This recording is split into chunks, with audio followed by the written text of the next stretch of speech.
ఢిల్లీ కేంద్రంగా జగన్మోహన్ రెడ్డి తలపెట్టినటువంటి ధర్నాలో పాల్గొన్న ఓ పార్టీ నేత జగన్మోహన్ రెడ్డి ప్రధానమంత్రి అవుతాడు అంటూ ఆసక్తికరమైనటువంటి వ్యాఖ్యలు చేసినటువంటి నేపథ్యంలో ఆ నేత చేసినటువంటి ఆ వ్యాఖ్యల వెనుక ఉన్న మర్మం ఏంటి అనే దాని గురించి మనం విశ్లేషణ చేసుకునేటువంటి ప్రయత్నం చేద్దాం. ప్రస్తుతం మనతో పాటు ఉన్నారు ప్రముఖ రాజకీయ విశ్లేషకులు జగదేవ్ గారు. ఆయనతో మాట్లాడదాం. జగదేవ్ గారు, హాయ్ అండి. హలో అండి. ఢిల్లీ కేంద్రంగా జగన్మోహన్ రెడ్డి తలపెట్టినటువంటి ధర్నాలో ఓ పార్టీ నేత పాల్గొని జగన్మోహన్ రెడ్డికి మద్దతు తెలుపుతూ కొన్ని ఆసక్తికరమైనటువంటి వ్యాఖ్యలు చేశారు. జగన్మోహన్ రెడ్డి ప్రధానమంత్రి అయ్యే అవకాశం ఉంది అంటూ ఆయన వ్యాఖ్యలు చేసినటువంటి నేపథ్యంలో ఆయన వ్యాఖ్యల వెనక మర్మం ఏంటి అంటే ఏం చెప్తారు? ఆయన చాలా క్యాజువల్గా అన్నట్టుగా చూశాను. మేబీ ఆయన తృణమూల్ ఎంపీ ఎవరో ఆయన. సో జగన్మోహన్ రెడ్డి గారు ధర్నా చేసే ఉద్దేశం వెనుక అసలు కారణం నిజంగా ధర్నాయేనా, లేదా ఢిల్లీలో ఏ పార్టీలోకి చేరాలి, ఏ పార్టీలో చేరకూడదు, లేదా బయట నుంచి మద్దతు ఇవ్వాలా, లేదా ఇండియా కూటమిలోకి వెళ్ళాలా, ఎన్డీఏ కూటమి డోర్లు మూసేసే కానీ అనే దాని మీద ఎక్కువగా అందరి నోట చర్చ జరుగుతుంది. బట్ దాన్ని అధిగమించడానికి ఆయన ఏదో ధర్నా అన్నట్టుగా చూపించారని అనుకుంటున్నారు.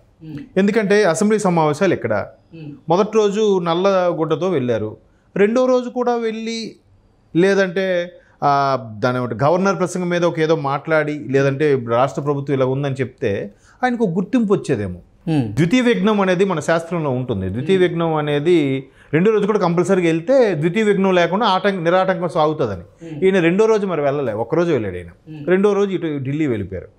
సో ఇప్పుడు అక్కడికి వెళ్ళి ధర్నా చేస్తున్నారని అంటే ఒకటి అంటే ప్రజల పక్షాన గొంతుక వినిపించేందుకు ఒక మంచి అవకాశం వచ్చింది జగన్మోహన్ రెడ్డికి, కానీ ఆ అవకాశాన్ని ఆయన వినియోగించుకోలేదు. ఇంకొకటి ఏంటంటే మాకు ప్రతిపక్ష హోదా ఇవ్వండి అంటూ జగన్మోహన్ రెడ్డి డిమాండ్ చేస్తున్నటువంటి నేపథ్యంలో అసలు ప్రజల సమస్యల మీద నువ్వు గొంతెత్తకుండా నువ్వు నీ స్వార్థం కోసం ఢిల్లీ వెళ్ళి అక్కడ రాజకీయం చేస్తున్నావు అంటూ కూడా ఆయన మీద కొంతమంది ఆరోపణలు అయితే చేస్తూ ఉన్నారు. అది అంటే అదే చెప్తున్నాను, ఏదైతే ఆయన రాజకీయ వ్యూహం పన్నుతున్నాడో అది తెలిసిపోయేలాగా అనిపిస్తుంది. అరే నిజంగా ఆయన ప్రజల కోసం వెళ్ళాడరా అనిపించట్లేదు. నిజంగా మీరు అన్నట్టు ప్రజల కోసం గొంతెత్తి లేదా వైసీపీ కార్యకర్తల మీద టీడీపీ వాళ్ళు దాడులు చేస్తున్నారు అనిపించేలా ఉంటే ఎక్కడే చేయాలి, ఎక్కడే ధర్నా చేయాలి. ఇక్కడ ధర్నా చేయడానికే ఛాన్స్ లేదా? ఎందుకు లేదు? ఉంది కదా. అక్కడికెళ్ళి వాళ్ళందరితో కూటగట్టుకొని చేయడానికి ఇదేమి సెంట్రల్ మీద ఫైటా, స్టేట్ మీద ఫైటా? రాష్ట్రంలో 5 జిల్లాల్లో వర్షం పడుతూ ఉంది. వర్షం వల్ల వరదలు వచ్చినాయి, పంట నష్టం జరిగింది. రైతుల పక్షాన ఆయన గొంతెత్తినట్లయితే నిజంగా ప్రతిపక్ష హోదా లేకపోయినప్పటికీ ప్రజల సమస్యల మీద పోరాడుతున్నాడు అనేటువంటి భావన అయినా జనాల్లో ఉండేది. అది లేకుండా పైగా ఇప్పుడు ప్రభుత్వం వచ్చి 40 రోజులు కూడా అవ్వలేదు ఇంకా. ఇప్పుడు దీని మీద డే 1 నుంచి ఫైట్ చేయొచ్చు.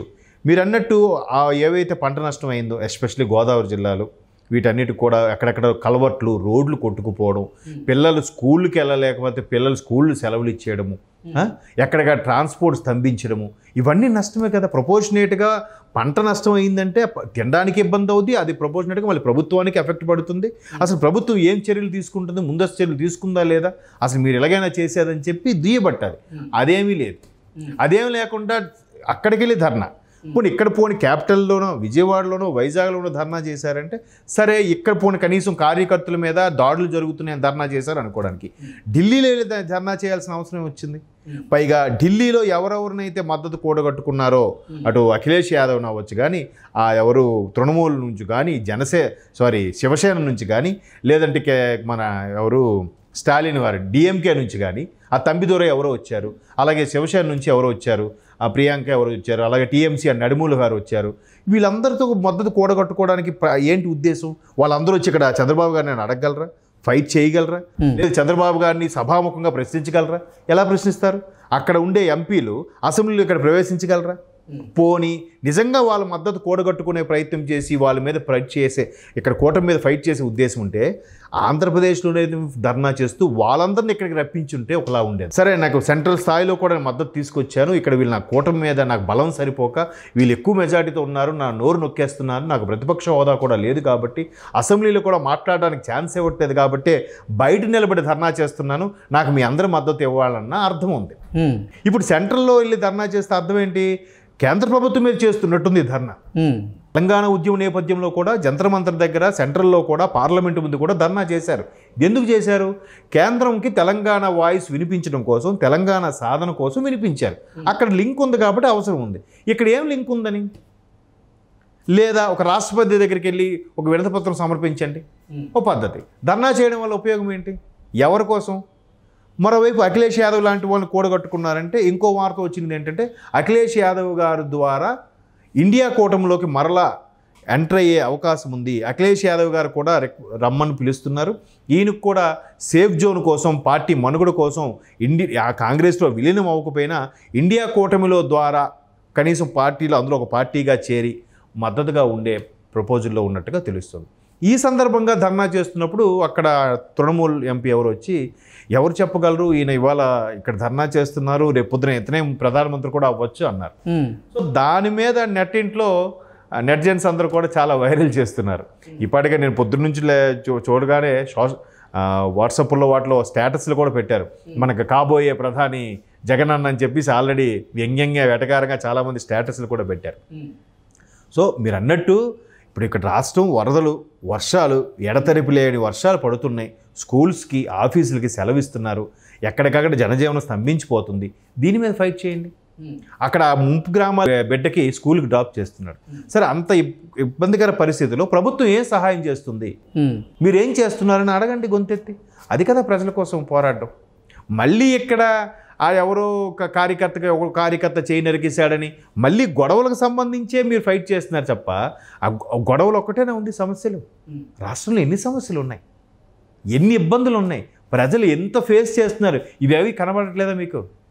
సో మళ్ళీ దానికి వచ్చే రీజన్ ఏంటంటే, ఈయన అక్కడికి వెళ్ళి లాబింగ్ చేసుకోవడానికో, లేదా ఇండియా కూటమిలో జాయిన్ అవ్వడానికో, లేదు మంగళగిరి సభలో రేవంత్ రెడ్డి గారు చెప్పినట్టుగా అవినాష్ రెడ్డి గారితో ఎంపీ స్థానాన్ని రాజీనామా చేయించి ఈయన మరలా ఎంపీకి వెళ్ళి సెంటర్లో కూర్చొని లాబింగ్ చేసుకుందామని ఉద్దేశమో అయి ఉండొచ్చు. అందుకు ధర్నా పేరుతో రాష్ట్రంలో జరుగుతున్న అన్యాయాల్ని ఒక బూచిగా చూపించి ధర్నా పేరుతో అక్కడికి వెళ్ళి చేసే ప్రయత్నం చేస్తున్నారు. లేకపోతే ఇప్పుడు హోమ్ మినిస్టర్ అనిత గారు ఏమన్నారు, అధ్యక్ష నేను చెప్పొచ్చో చెప్పకూడదు, ఉత్తరాంధ్ర సామెత ప్రకారం మొగుడు కొట్టి మొగసాలకి ఎక్కిందట ఎవరో ఒకరిది, అంటే తనే మొగుడిని కొట్టి తిరిగి అలిగింది, మొగుడు మీద లేనిపోని చాడీలు చెప్పింది అన్నట్టు. గత 5 ఏళ్ళలో జరిగిన అరాచకాలు, అన్యాయాలు అన్నీ మర్చిపోయి నెల రోజులు కూడా అవ్వలేదు మా మీద దాడులు జరుగుతున్నాయి, పోలీసుల మీద వార్నింగ్ ఇచ్చేయడం, సీరియస్ అవ్వడం, ఇవన్నీ చూస్తుంటే చాలా విడ్డూరంగా వింతగా అనిపిస్తుంది అధ్యక్ష అని చెప్పి ఆవిడ అసెంబ్లీ సాక్షిగా హోంమంత్రి అనిత గారు కూడా చెప్పారు. సో మనకే అలాగే అనిపిస్తుంది, అరే ఏ ఒక్క అధికారి కూడా నోరెప్పలేదు, ఏ సామాన్యులు కూడా గొంతెత్తి ప్రశ్నించలేని పరిస్థితి వచ్చేసింది గత 5 ఏళ్లలో. ఆ ప్రశ్నించలేని పరిస్థితి నుంచే ఒక్కసారి అందరూ ఓటు రూపంలో 164 సీట్లు ఇచ్చారు కూటమికి. అది కదా, ఎందుకు? ఎవరేం మాట్లాడితే ఏం కేసు పెడతారో, ఎవరేం మాట్లాడితే సస్పెండ్ చేస్తారో, ఎవరు మాట్లాడితే లోపలేస్తారో తెలీదు. అంటే న్యాయం మాట్లాడినా లోపలేస్తారు. ఎందుకంటే సుధాకర్ అనే డాక్టర్ కానీ మాస్క్ అడిగిన చిన్న విషయం అది చినికి గాలివానై ఆయన ఇబ్బంది పెట్టి ఆఖరికి చనిపోయే వరకు వచ్చేసిందిగా. అవన్నీ మర్చిపోయారా? సో ఇప్పుడు ధర్నా విషయంలో ఆ ఎంపీ ఏమో ఇతను పొద్దున ఏమైనా అవ్వచ్చు, ఎంపీ అయినా అవ్వచ్చు అన్నట్టుగా ఉంటే దాన్ని ఆల్రెడీ నరేంద్ర మోడీ గారు, రాహుల్ గాంధీ గారు కూడా ఏవో మాట్లాడినట్టుగా దానికి సింక్ చేసి నెట్జన్స్ ట్రోల్స్ చేసి కామెడీ చేస్తున్నారు. అంటే 2029 ఎన్నికల్లో ప్రధాని రేస్లో జగన్మోహన్ రెడ్డి ఉన్నారు అనేటువంటి చూద్దాం. అప్పటివరకు పార్టీ మనుగడ అనేది ప్రశ్నార్థకంగా ఉండబోతుంది అని చాలామంది విశ్లేషకులు చెప్తున్నారు. అప్పటివరకు పార్టీ ఉంటే అవ్వచ్చేమో, ఇండియా కూటమిలో ఆయన కీలక నేత అవ్వచ్చేమో. Let we see. ఓకే అండి, thank you so much. Thank you.